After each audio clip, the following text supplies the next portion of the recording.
당신은 지금 가장 두려워하는 일이 현실로 다가온다면 어떤 기분일지 상상해 본 적 있나요? 그 일이 이미 일어나 버렸을지도 모릅니다. 믿었던 사람에게 깊이 배신당한 순간, 혹은 오랜 시간 함께했던 관계가 돌이킬 수 없는 상처를 남긴 채 끝나버렸을 때 우리는 그제야 깨닫습니다. 상대방의 미소 뒤에 감춰진 이기심과 무관심을 미처 알아차리지 못했다는 사실을 말입니다. 오늘 방송에서는 바로 이런 상황에 대해 이야기하려 합니다. 우리 삶에서 마주하는 수많은 인간관계 중에서도 특히 나를 아프게 했던 사람과 화해하려는 순간 우리는 왜 멈춰야 하는지에 대해 깊이 다룰 것입니다. 얼마 전 한 청취자가 보내준 사연이 떠오릅니다. 혜진이라는 분이 보내주신 이야기인데, 혜진은 친구 민영과 10년 넘게 친밀한 관계를 유지해 왔습니다. 둘은 서로의 인생에서 중요한 존재였고 어려운 순간마다 힘이 되어주는 관계라고 믿었다고 합니다. 하지만 몇 년 전 혜진이 갑작스럽게 큰 경제적 어려움을 겪었을 때 민영의 행동은 충격적이었습니다.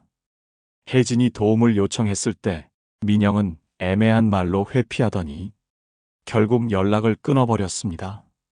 그 후로도 혜진은 민영과의 관계를 놓지 못하고 왜 그런 선택을 했는지 이해하려 애썼습니다. 시간이 흘러 혜진은 어렵게 상황을 극복했고 민영에게 다시 연락이 왔습니다. 민영은 그동안 자신의 잘못을 변명하며 화해를 요청했지만 혜진은 혼란스러웠습니다. 다시 민영을 믿고 관계를 회복해야 할지 아니면 이번에는 자신을 지켜야 할지 고민했던 것입니다. 이 이야기를 들으면서 여러분은 어떠셨나요? 혹시 혜진처럼 누군가에게 깊은 상처를 받은 경험이 있으신가요? 그리고 그 관계를 다시 회복하려 했던 순간 무엇을 느끼셨나요? 오늘은 이와 같은 상황에서 왜 화해를 선택하지 말아야 하는지, 그리고 그 선택이 우리의 삶에 어떤 변화를 가져올 수 있는지에 대해 함께 생각해 보려 합니다. 사연에서처럼 우리는 가까운 사람과의 갈등에서 쉽게 감정에 휩싸입니다. 상대방이 후회하며 돌아왔을 때 그들의 진심을 믿고 다시 손을 잡으려는 마음은 자연스러운 감정일지도 모릅니다. 하지만 이런 선택이 과연 우리를 행복하게 만들어줄까요? 철학자 쇼펜하우어는 이렇게 말했습니다. 인간은 타인의 본성을 쉽게 바꿀 수 없으며 바뀌지 않는 본성은 결국 자신의 삶에 상처를 남긴다. 이 말처럼 관계 속에서 나타난 본질적인 문제는 쉽게 해결되지 않습니다. 그렇기 때문에 우리는 감정에 휘둘리지 않고 자신을 지킬 방법을 선택해야 합니다. 이번 방송에서는 혜진의 사연을 시작으로 여러분의 삶에 적용할 수 있는 구체적인 사례와 조언을 나눌 예정입니다. 여러분이 감동과 위로를 느끼며 앞으로의 관계에서 조금 더 현명한 선택을 할 수 있도록 돕고 싶습니다. 다음으로 혜진이 민영과의 관계에서 어떤 선택을 했는지, 그리고 그 선택이 그녀의 삶에 어떤 변화를 가져왔는지 구체적인 이야기를 이어가 보겠습니다. 혜진은 민영의 연락을 받고 한동안 고민에 빠졌습니다. 민영의 메시지에는 오랜 시간 후회했다는 말과 함께 다시 친구로 지내고 싶다는 내용이 담겨 있었습니다. 혜진은 민영의 말을 믿고 싶기도 했지만 그간의 상처가 쉽게 아물지 않아 망설였습니다. 민영은 왜 그 순간 혜진을 외면했던 것인지, 그리고 지금은 왜 돌아온 것인지 이해할 수 없었습니다. 한밤중 혜진은 예전에 민영과 함께 찍은 사진을 꺼내 보았습니다. 사진 속 두 사람은 누구보다도 행복해 보였습니다. 그 순간 혜진의 머릿속에는 이 관계를 정말 놓아야 할까? 라는 질문이 맴돌았습니다. 하지만 또 다른 기억이 스쳤습니다. 민영이 자신의 어려움을 외면했던 그날, 혜진이 느꼈던 절망과 배신감이 떠올랐습니다.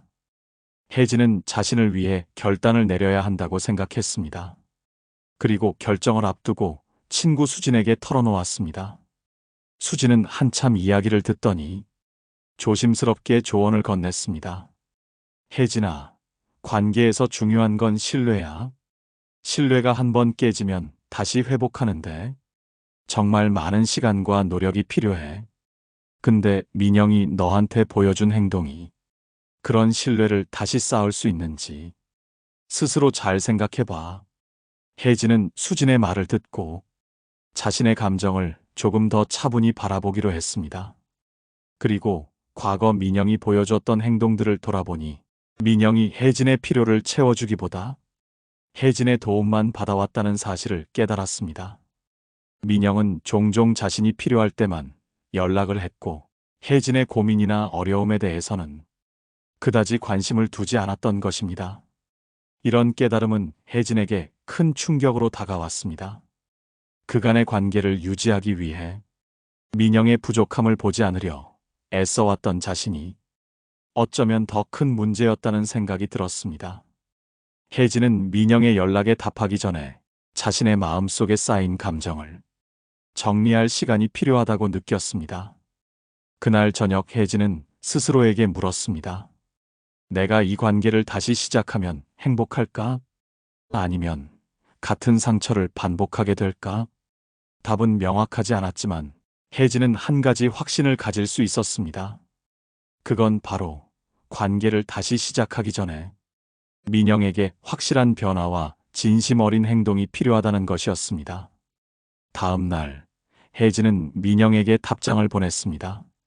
하지만 그 답장은 화해를 약속하는 것이 아니라 조심스러운 거리를 두겠다는 내용이었습니다. 혜진은 민영에게 솔직하게 말했습니다.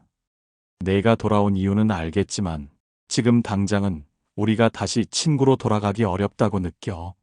내가 이 관계에서 받은 상처를 아직 다 치유하지 못했기 때문이야.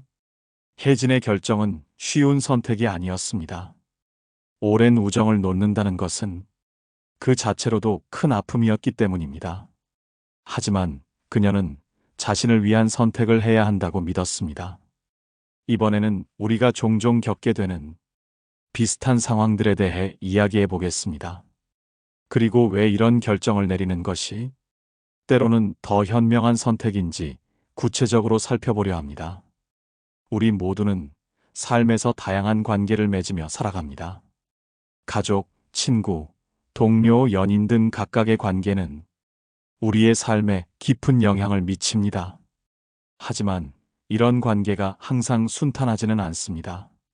특히 어떤 관계는 처음에는 우리에게 위안과 힘을 주지만 시간이 지날수록 상처와 고통을 안겨주기도 합니다. 그리고 그 관계를 계속 유지할 것인지 아니면 정리할 것인지를 결정하는 순간이 찾아옵니다. 혜진의 이야기를 통해 우리는 누군가와의 관계를 다시 시작하기 전에 몇 가지를 깊이 고민해 봐야 한다는 것을 알게 됩니다. 우선 상대방이 진심으로 변했는지 확인해야 합니다. 하지만 이것은 단순히 말로 확인할 수 있는 것이 아닙니다. 변화는 행동으로 나타나야 하며 그 행동이 일관되고 진실된 것이어야 합니다. 만약 상대방이 단지 자신의 필요를 채우기 위해 다시 다가오고 있다면 그 관계는 결국 또 다른 상처로 이어질 가능성이 큽니다. 현실에서 이러한 사례는 흔히 볼 수 있습니다.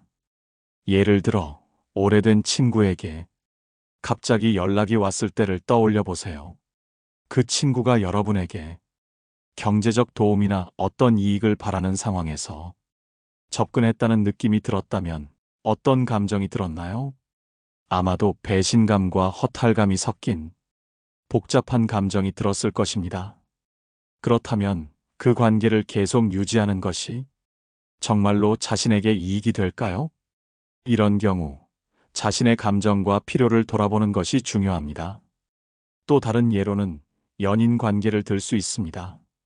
오랜 시간 동안 갈등과 다툼이 반복된 연인이 헤어진 후 다시 만나게 되는 경우가 많습니다. 하지만 이런 관계에서 중요한 것은 갈등의 원인이 해결되었는가입니다. 만약 갈등의 근본적인 문제를 해결하지 못한 채 그저 외로움을 달래기 위해 다시 만난다면 그 관계는 같은 문제를 반복할 가능성이 높습니다. 그리고 그 반복은 결국 더 큰 고통을 가져올 수 있습니다. 사람들은 종종 관계를 끊는 것이 매우 어렵다고 느낍니다. 왜냐하면 관계를 정리한다는 것은 그동안 쌓아온 추억과 정을 놓아야 한다는 뜻이기 때문입니다. 하지만 우리가 간과해서는 안 되는 것은 그 관계가 현재 나에게 어떤 영향을 미치고 있는가입니다. 내가 그 관계로 인해 행복감을 느끼는가, 아니면 끊임없는 불안과 고통에 시달리는가를 스스로에게 물어야 합니다. 철학자 아리스토텔레스는 친구란 서로의 선을 바라보며 함께 성장하는 존재다라고 말했습니다. 이 말은 우리가 맺는 모든 관계가 우리의 삶에 긍정적인 영향을 주어야 한다는 것을 강조합니다. 만약 어떤 관계가 오히려 나를 더 힘들게 하고 스스로의 성장을 방해한다면 그 관계를 다시 생각해 보는 것이 필요합니다. 이번에는 상처받은 마음을 회복하고 스스로에게 충실한 삶을 살아가는 방법에 대해 조금 더 깊이 살펴보겠습니다. 우리는 관계에서 받은 상처를 극복하기 위해 어떤 선택을 해야 하는지 자주 고민합니다. 많은 사람들이 말하길 용서와 화해가 모든 문제를 해결하는 열쇠라고 믿습니다. 하지만 모든 관계에서 용서가 반드시 정답일까요? 어떤 경우에는 용서가 오히려 더 큰 고통을 낳는 결과로 이어질 수 있습니다. 특히 상대방이 우리의 용서를 당연히 여기거나 반성 없이 같은 행동을 반복한다면 그 용서는 진정한 회복으로 이어질 수 없습니다. 지영의 이야기를 예로 들어보겠습니다. 지영은 대학 시절 가장 친했던 친구와 연락이 끊어진 상태였습니다. 그 친구는 늘 지영에게 도움을 요청하며 자신의 어려움을 해결했지만 정작 지영이 힘들 때는 단 한 번도 도움의 손길을 내민 적이 없었습니다.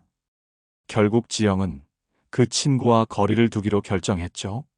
하지만 몇 년 후 그 친구가 갑자기 연락을 해왔습니다. 예전과 다를 것 같다는 기대감에 지영은 다시 친구를 만나기로 했습니다. 그러나 얼마 지나지 않아 그 친구는 또다시 자신만의 이익을 위해 지영을 이용하려 했고, 지영은 깊은 배신감을 느끼며 관계를 완전히 끊게 되었습니다. 이 사례에서 알 수 있듯이 우리가 누군가를 용서하고 화해하려 할 때 상대방이 진심으로 변했는지 확인하는 것은 매우 중요합니다. 그렇지 않다면 우리는 반복되는 상처 속에 또다시 자신을 놓아야 하는 상황에 처할 수 있습니다.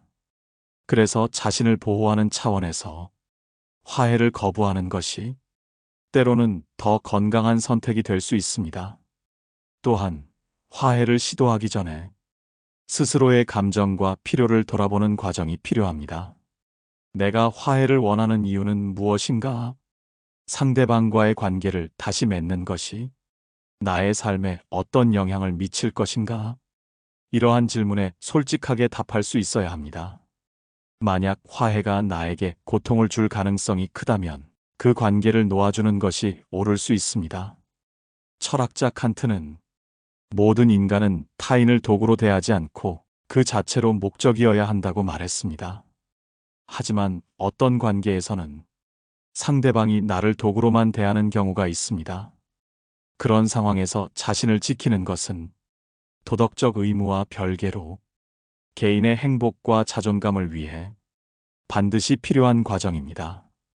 현대 심리학에서도 자신을 상처 입히는 관계를 정리하는 것이 심리적 건강을 유지하는 데 필수적이라는 점을 강조합니다. 특히 반복적으로 갈등이 발생하는 관계에서 상대방이 변화의 의지가 없다면 그 관계는 더 이상 우리의 삶에 긍정적인 역할을 하지 못합니다. 이렇듯 자신을 지키는 것은 결코 이기적인 선택이 아닙니다. 오히려 자신의 감정과 삶을 존중하는 것이며 이를 통해 더 건강하고 행복한 관계를 맺을 수 있는 기회를 만들어갑니다. 이번에는 자신을 지키기 위해 필요한 구체적인 방법과 원칙에 대해 이야기해 보겠습니다. 스스로를 지키는 가장 중요한 방법 중 하나는 명확한 경계선을 설정하는 것입니다. 우리는 종종 누군가의 요구를 거절하는 것이 그 사람을 실망시키거나 관계를 망칠 것이라는 두려움 때문에 맡아서는 안 될 일까지 받아들이곤 합니다. 하지만 이러한 태도는 자신을 지치게 만들고 상대방에게 잘못된 메시지를 줄 수 있습니다. 즉, 나의 시간과 에너지가 그들에게 무한히 제공될 것이라는 착각을 심어줄 수 있습니다. 혜진이라는 사람의 이야기를 살펴봅시다. 혜진은 직장에서 늘 동료들의 부탁을 거절하지 못하는 성격이었습니다. 처음에는 동료들이 그녀를 고마운 사람으로 대했지만 점점 그녀에게 부담을 주는 일이 일상이 되었습니다. 야근을 대신해달라는 부탁부터 자신의 실수에 대해 책임을 져달라는 요청까지 혜진은 거의 모든 일을 떠맡았습니다. 그녀는 더 이상 버틸 수 없게 되었고 건강과 정신적인 평화를 모두 잃는 상황에 이르렀습니다. 이런 상황을 피하기 위해서는 우리가 어디에서 선을 그어야 하는지 명확히 알아야 합니다. 첫째, 자신의 한계를 인지하고 그 한계를 존중해야 합니다. 우리가 감당할 수 없는 일을 떠맡는 것은 결국 자신을 소모시키는 길입니다. 둘째, 상대방에게 거절의 이유를 솔직하게 전달하는 것이 중요합니다. 이를 통해 상대방도 우리의 입장을 이해하고 불필요한 요구를 줄일 가능성이 높아집니다. 셋째, 자신의 경계선을 넘어서는 요구에는 단호히 거절하는 용기를 가져야 합니다. 이 과정에서 상대방이 불편함을 느끼더라도 우리는 자신을 지키기 위해 필요한 행동을 해야 합니다. 철학자 에리히 프롬은 건강한 사랑은 주고받는 관계 속에서만 존재한다라고 했습니다. 이 말은 우리의 관계가 일방적인 희생이나 헌신에 의존한다면 그 관계는 건강하지 못하다는 것을 의미합니다. 따라서 누군가가 우리의 경계를 넘어서며 우리에게 고통을 준다면 그 관계를 유지하는 것이 정말로 가치 있는지 고민해 보아야 합니다. 또한 자신을 지키기 위해 감정을 표현하는 것도 중요한 요소입니다. 우리는 종종 화나 슬픔 같은 부정적인 감정을 억누르는 것이 좋은 사람의 태도라고 믿습니다. 그러나 이러한 억압은 자신에게 큰 스트레스를 줄 뿐 아니라 상대방에게 우리의 감정을 이해할 기회를 빼앗는 결과를 낳습니다. 따라서 자신의 감정을 솔직하게 표현하며 상대방과 소통하려는 노력이 필요합니다. 마지막으로 우리는 자신의 가치를 스스로 인정하고 받아들여야 합니다. 자존감이 낮은 사람일수록 타인의 기대에 부응하려는 경향이 강합니다. 그러나 자신을 존중하지 않는 한 다른 사람도 우리를 존중하지 않을 것입니다. 따라서 자신의 강점과 성취를 긍정적으로 바라보며 스스로를 소중히 여기는 태도를 길러야 합니다. 이번에는 이러한 원칙들이 실제 상황에서 어떻게 적용될 수 있는지 구체적인 사례를 통해 이야기해 보겠습니다. 우리가 자신의 경계를 설정하고 스스로를 지키는 것이 왜 중요한지에 대해 좀 더 깊이 생각해 보겠습니다. 이는 단지 개인의 행복과 평화를 위한 것이 아닙니다. 이 행동은 결국 다른 사람과의 관계를 더 건강하게 유지하기 위한 초석이 됩니다. 지수라는 사람의 이야기를 들어보겠습니다. 지수는 어린 시절부터 부모님의 기대를 모두 충족시키기 위해 노력해 왔습니다. 항상 착한 아이로 불리길 원했던 그는 타인의 요구를 거절하지 못하고 항상 자신의 필요를 뒤로 미루곤 했습니다. 그 결과 그는 자신이 무엇을 원하고 어떤 사람인지 모른 채 성인이 되었습니다. 그 이후 그의 인간관계는 피로감과 일방적인 희생으로 가득 차게 되었고 자신의 내면은 공허함으로 채워졌습니다. 이처럼 자신의 경계를 명확히 하지 못하면 우리는 자신을 희생하며 살아가게 됩니다. 이는 결국 타인에게도 부정적인 영향을 미칩니다. 왜냐하면 우리의 희생이 지속될수록 타인은 우리를 당연하게 여기는 태도를 가지게 되고 관계는 균형을 잃게 되기 때문입니다. 우리는 종종 내가 이렇게 노력하면 상대방도 언젠가 내 마음을 이해하겠지라고 생각하며 자신을 희생합니다. 하지만 현실은 대개 그렇지 않습니다. 대신 상대방은 우리의 희생을 그럴 만한 이유가 있겠지, 혹은 당연한 것으로 받아들입니다. 이러한 상황은 우리를 더 깊은 고통으로 몰아넣으며 관계의 건강함도 함께 잃게 만듭니다. 여기서 철학자 칸트의 말을 떠올려 봅시다. 그는 타인을 존중하는 만큼 자신을 존중하라고 했습니다. 이 말은 단순하지만 매우 중요한 메시지를 담고 있습니다. 우리가 자신을 존중하지 않으면 타인도 우리를 존중하지 않을 것입니다. 그리고 이는 우리가 스스로를 지키기 위한 최초의 걸음이 되어야 합니다. 자신을 지키는 구체적인 방법 중 하나는 의사소통의 방식을 바꾸는 것입니다. 우리가 감정적으로 대응하거나 불필요한 변명을 늘어놓는 대신 명확하고 단호한 태도로 자신의 입장을 전달하는 연습이 필요합니다. 예를 들어, 제가 지금 그 일을 도와드릴 수 없어서 죄송합니다. 제 일정이 이미 꽉 차 있습니다. 와 같은 말은 상대방에게 명확한 메시지를 전달하며 불필요한 오해를 줄일 수 있습니다. 또한 우리는 자신의 한계를 인정하는 용기를 가져야 합니다. 완벽해지려는 욕망은 우리에게 큰 부담을 주며 이는 결국 우리를 소모하게 만듭니다.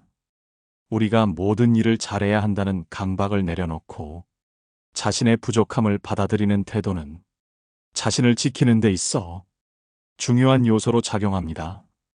이제 한 가지 중요한 질문을 던져보겠습니다. 지금 여러분의 삶에서 어떤 관계가 여러분을 지치게 하고 있나요? 그리고 그 관계 속에서 여러분은 얼마나 자신의 경계를 명확히 하고 있나요? 이 질문에 솔직하게 답할 수 있다면 우리는 스스로를 더 잘 보호할 수 있는 길로 한 걸음 더 나아가게 될 것입니다. 이번에는 이러한 원칙을 통해 삶에서 긍정적인 변화를 만들어낸 또 다른 사례를 살펴보겠습니다. 우리가 마지막으로 생각해 볼 이야기는 스스로를 지키는 태도가 어떻게 삶의 전반에 변화를 가져올 수 있는지에 관한 것입니다. 이제 그 여정을 마무리하며 스스로를 보호하는 것이 얼마나 중요한지, 그리고 그것이 궁극적으로 우리와 타인 모두를 위한 길임을 돌아보려 합니다. 한 청취자의 사연을 소개하겠습니다.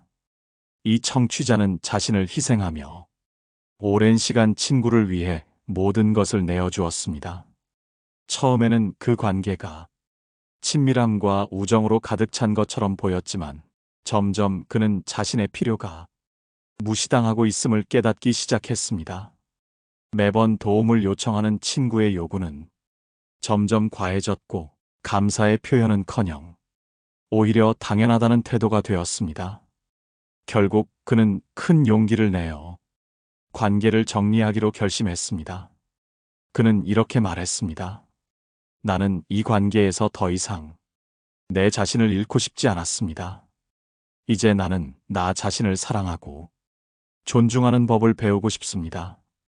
그의 결심은 쉽지 않았지만 시간이 지남에 따라 그는 삶의 평화를 되찾았습니다. 더 나아가 그의 결단은 새로운 관계를 맺는 데 있어 건강한 기준을 세우는 데 도움을 주었습니다. 자신을 지키는 것이 타인에게도 선을 긋는 것이며 궁극적으로 더 좋은 관계를 만들어갈 수 있는 토대임을 깨닫게 된 것입니다. 이제 여러분에게 질문을 던지고 싶습니다. 여러분의 삶에서 여전히 자신을 희생하며 유지하고 있는 관계가 있습니까? 그 관계가 여러분의 내면에 어떤 영향을 미치고 있는지 진지하게 돌아보길 바랍니다. 그리고 그 관계가 여러분에게 진정한 행복을 주고 있는지 스스로에게 물어보세요. 끝으로 철학자 쇼펜하우어의 말을 떠올려 봅시다. 우리는 스스로를 사랑하는 법을 배우지 않으면 타인에게서 사랑을 기대할 수 없다. 이 말은 자신을 지키는 일이 단순히 이기적이거나 자신만을 위한 것이 아님을 알려줍니다. 이는 우리가 더욱 진실되고 건강한 인간관계를 형성하기 위한 필수적인 과정입니다.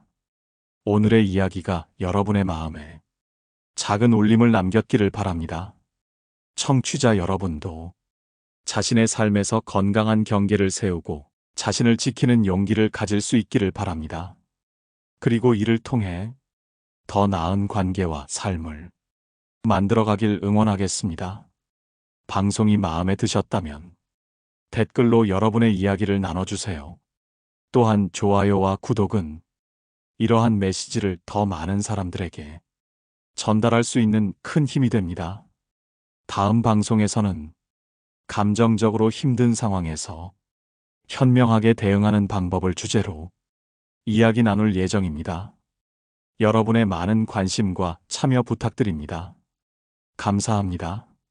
항상 여러분의 삶에 작은 등불이 되길 바라며 오늘도 건강하고 행복한 하루 되세요. 깨달음의 광장이었습니다.